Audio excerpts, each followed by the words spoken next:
Hi, I'm George Holt, co-founder and president of Solutions Group International in Southern California.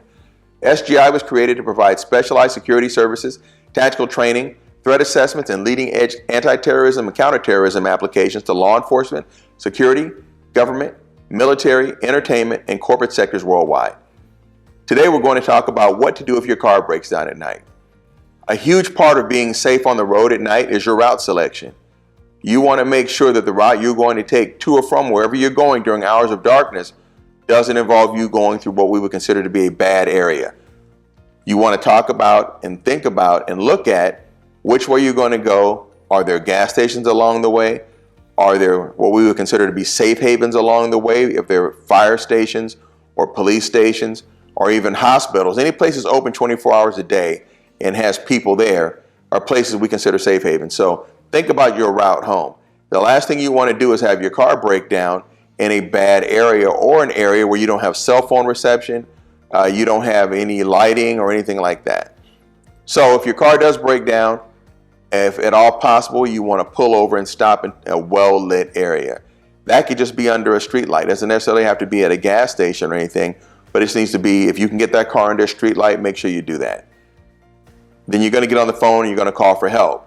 Well, even after help is on the way, you want to give the appearance that you're still on your phone.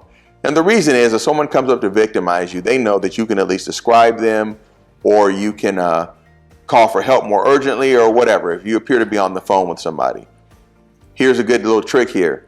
When you're waiting for help, don't wait for help in the driver's seat. Wait for help in the passenger seat. The reason you want to do that is it gives the appearance that someone else is with you and could return at any moment. So if you're the passenger, it looks like the driver went off to go get help. So that's where you want to wait. Let's talk about vehicle security itself.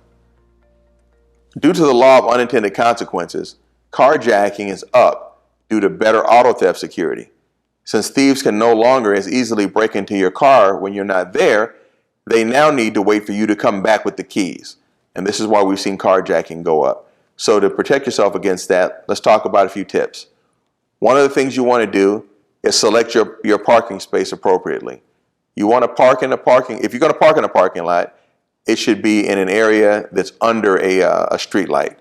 It should be in an area where there's other cars, maybe not other vans or anything, high profile vehicles, but near other vehicles, because there'll be more people coming and going. So think about where you're going to park your car.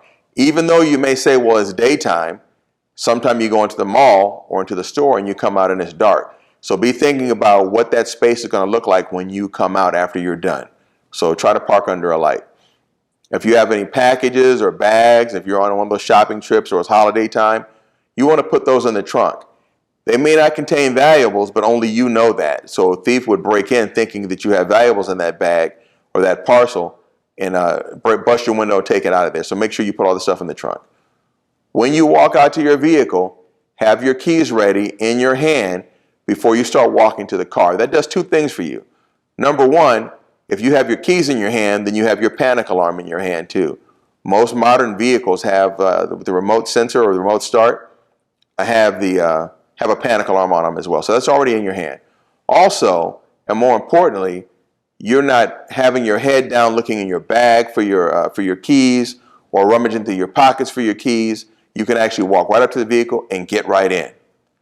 Now, before you get in that vehicle, you want to check the back seat. One of the things that people have been doing and been doing it for many years is sometimes they'll get into your car and lay down in the back seat thinking it's dark, you're not looking, you get in the car and then you drive off and then the person can pop up and then take control of you in the vehicle. Also, if you can program this on your vehicle, when you hit that remote, see if you can program it to where only the driver's door unlocks. If all four doors unlock, that gives someone the opportunity to pull that door open and get in the same time you get in from another door. So see if you can program it so that only the driver's door unlocks. Now, our friends at the Irving, Texas Police Department have published a list on the dangers of bumper stickers, and something most people don't think about. We've all seen those stick figure bumper stickers that list the people's names of their kids and their ages, et cetera, et cetera. And even if not their exact ages, their relative ages. You know that Kelly's got a little sister named Brenda, because it says their names, and Brenda's a little baby sticker and Kelly's a slightly bigger kid, right? So you don't want to give anybody information about your children that they could use to gain their confidence, et cetera, et cetera. So be careful with that, because you're really giving out a lot more information than you should to anybody who sees your vehicle on the roadway. Those honor student stickers, bumper stickers, they tell everybody where your kid goes to school. That's just giving them more information to use against your children or use to get their trust when they see them elsewhere. Some apartment complexes or condo complexes have parking passes or stickers in the windows. That lets everybody know where you live. So they know that if they see your car in the mall, they kind of know which direction you're going in, because they know where that place is, and they can follow you and make plans to attack you there.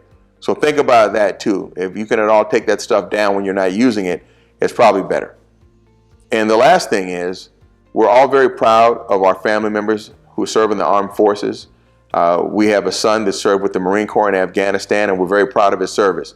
However, I have had my family refrain from putting any kind of bumper stickers on their vehicles, because nowadays, with the threat against this nation, and a lot of those people are here in this country looking to do harm to Americans and military and their families, you are making yourself a target by putting that Navy mom or Army dad sticker on your vehicle. So, not that you shouldn't show pride in your family member's service, but it's something to consider.